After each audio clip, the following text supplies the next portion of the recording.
안녕하십니까. 크리스마스 행복하게 잘 지내셨나요? 오늘은 누가복음 13장 6절에서 9절의 말씀을 가지고 집행유예 1년이라는 제목으로 하나님의 말씀을 전하겠습니다. 오늘은 2021년 마지막 주일입니다. 2021년을 어떻게 보내셨습니까? 계획했던 일 많이 성취하셨는지요?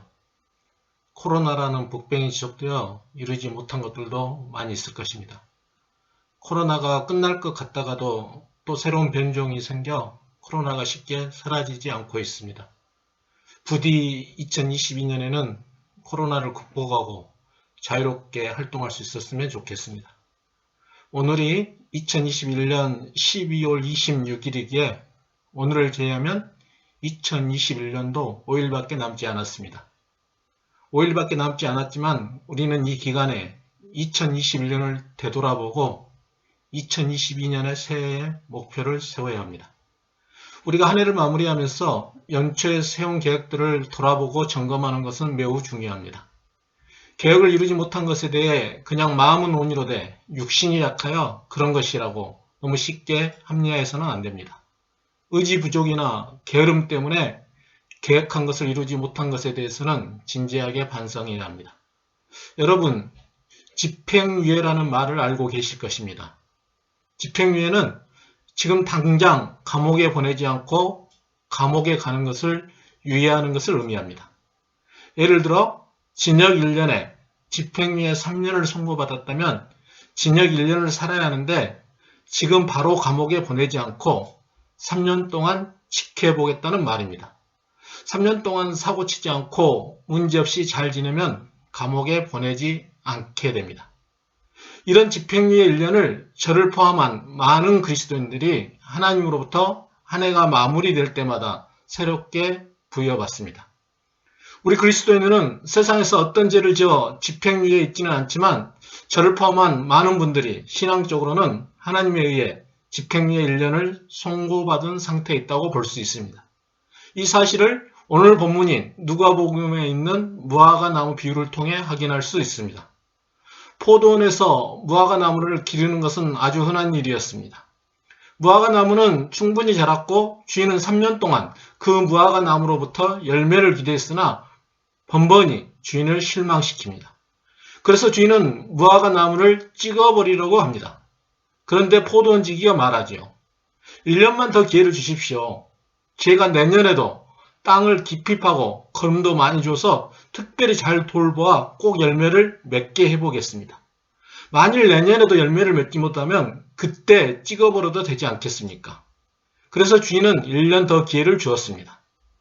오늘 본문에 나온 무화과 나무의 비유는 사실 주님께서 하나님의 백성인 그리스도인 우리에게 주시는 강력한 경고의 말씀입니다. 무화과 나무는 구약에서 이스라엘이나 이스라엘 백성들을 상징합니다. 그러나 오늘 본문에 나온 무화과 나무는 이스라엘이나 이스라엘 백성들뿐만 아니라 예수님을 믿는 모든 하나님의 자녀들을 가리키는 말입니다.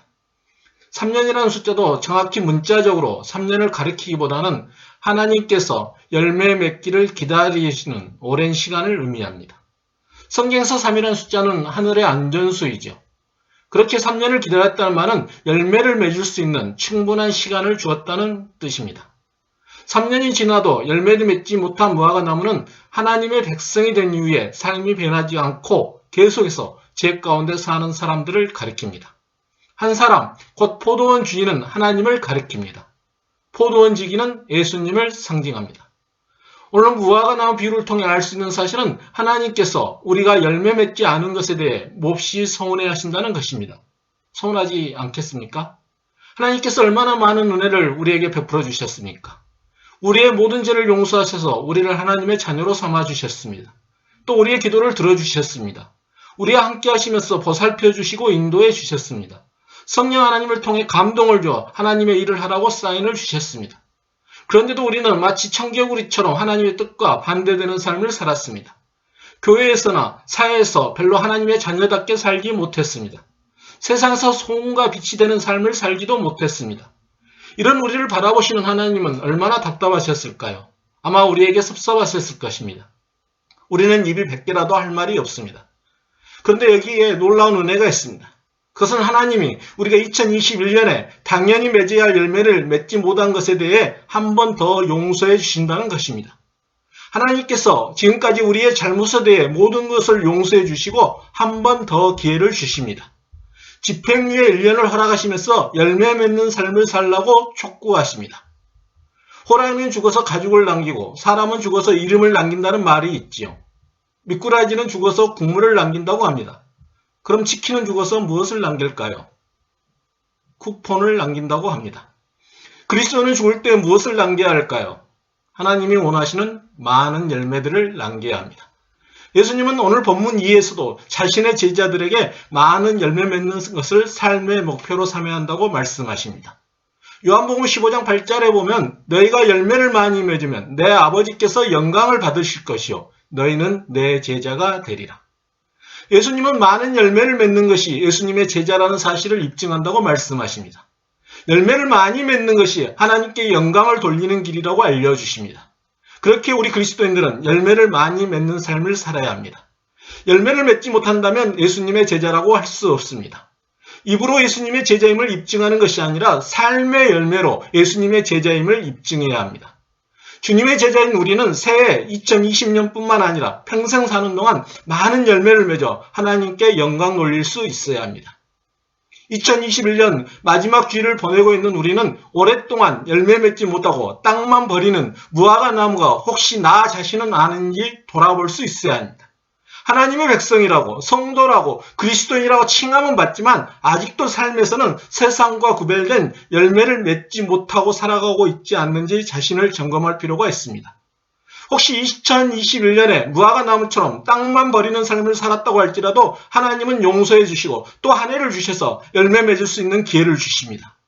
하지만 주님의 용서를 너무 가볍게 생각하여 아무런 결단도 없이 새해를 맞이해서는 안 됩니다. 하나님께서 2021년에 우리의 열매 맺지 못한 것을 용서해 주시는 것은 새해 2022년에는 정말 잘해서 열매 맺는 삶을 바라시기 때문입니다. 우리는 새해 2022년을 감사와 기쁨으로 맞이하기도 해야 하지만 동시에 정말 이번에 무의미하게 보냈다가는 집행유예 1년이 취소되어 무서운 벌을 받을지 모른다는 경각심을 가지고 새해 2022년을 맞이해야 합니다. 그리고 새해 2022년에는 하나님을 영화롭게 하는 일에 많은 열매를 맺을 수 있도록 달려가야 합니다. 포도원 지기가 무화과 나무가 열매를 맺을 수 있도록 땅을 두릅하고 거름을 주듯이 우리도 삶의 열매를 맺을 수 있도록 철저히 준비하고 노력해야 하는 것입니다. 또 우리는 포도원 지기의 마음을 본받아 열매를 맺지 못하고 있는 사람들이 열매를 맺을 수 있도록 도와야 합니다. 오랫동안 열매 맺지 못하고 땅만 버리는 무화과 나무 같은 사람들을 두고 비웃고 정죄하는 것이 아니라 예수님의 마음으로 그 사람이 열매 맺는 그리스도인이 될 수 있도록 도와야 합니다. 새해가 되면 우리는 그동안 해왔던 습관대로 크고 작은 목표를 세웁니다. 우리 계획 가운데는 하나님을 더 많이 사랑하고 이웃을 더 많이 사랑하는 것도 있을 것입니다. 하나님을 마음과 정성을 다해 예배하는 삶을 살겠다는 것도 있을 것입니다. 복음을 증거하는 삶을 살겠다는 것도 있을 것입니다. 하나님과 더 가까운 삶을 위해 매일 말씀 보고 기도하는 삶을 살아야겠다는 것도 있을 것입니다. 우리의 이웃에게 주님의 사랑을 잘 전달해야하는 삶을 살아야겠다는 것도 있을 것입니다. 또 이 사회를 하나님의 나라로 만들기에 기독교적 가치관으로 바르게 사는 삶을 살겠다는 계획들도 들어갈 것입니다. 또 자신의 발전을 위한 계획들이 있을 것이죠.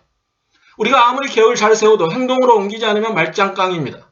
우리는 2022년 계획을 잘 세우기도 해야 하지만 그것을 실천하여 열매 맺을 수 있어야 합니다. 우리는 계획했던 일들을 실천하려고 하지만 항상 의지가 약합니다. 대부분 사람들이 며칠 못 가 흐지부지하게 되는 경우가 많습니다. 어느 통계에 따르면 보통 사람들은 연초에 계획했던 일 9일 정도 지킨다고 합니다. 이런 실수를 반복하지 않고 저와 여러분이 2022년에 하나님이 보시기에 합당한 열매를 맺어 2022년 연말에 가서 집행유예 1년을 무사히 잘 마치기 위해서는 주님과 늘 동행하는 삶을 살아야 합니다. 요한복음 15장 5절입니다. 나는 포도나무요 너희는 가지라. 그가 내 안에 내가 그 안에 거하면 사람이 많은 열매를 맺나니 나를 떠나서는 너희가 아무것도 할 수 없습니다. 예수님께서는 자신을 참 포도나무에 저와 여러분을 포도나무 가지에 비유하여 그리스도인 저와 여러분은 그리스도와 연합함으로써만 풍성한 열매를 맺을 수 있게 된다고 알려줍니다. 우리가 예수님 안에 신앙적으로 결속되어 있을 때 농부이신 하나님이 기뻐하시는 많은 열매를 맺을 수 있습니다. 저와 여러분이 예수님께 붙어 있는 것이 열매를 맺을 수 있는 전제 조건입니다. 예수님을 떠나서는 아무것도 할 수 없게 됩니다. 왜냐하면 우리의 능력의 원천이 바로 예수 그리스도이시기 때문입니다. 그렇게 예수님께서 우리 마음에 들어오셔서 우리의 모든 것을 주장하게 될 때 우리의 삶이 온전한 열매를 맺을 수 있습니다. 2022년에 저와 여러분이 예수님과 늘 동행하는 삶을 살 때 하나님이 기뻐하시는 열매들을 많이 맺을 수 있습니다. 하나님께서는 오늘 무화과 비유를 통해 2022년을 새롭게 맞이할 저와 여러분에게 말씀하십니다.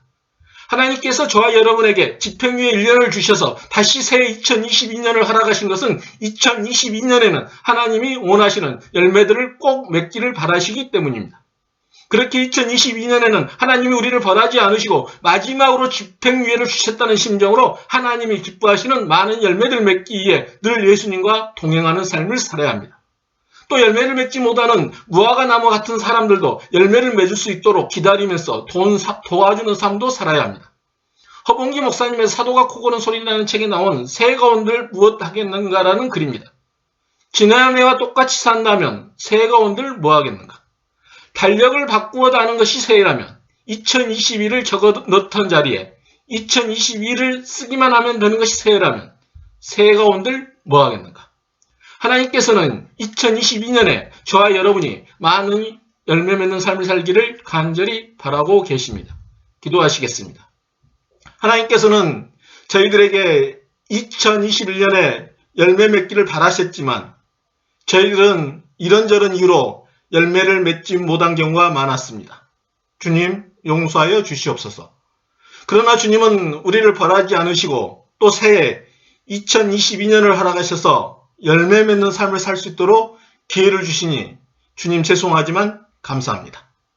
2022년 새해는 저희들이 예수님 안에서 더 많은 열매를 맺을 수 있는 삶을 살아 2022년 연말에는 다시 집행유예 1년을 선고받지 않도록 이끌어 주시옵소서. 예수님 이름으로 기도하옵나이다. 아멘. 한 주도 주님 안에서 승리하시길 바랍니다. 감사합니다.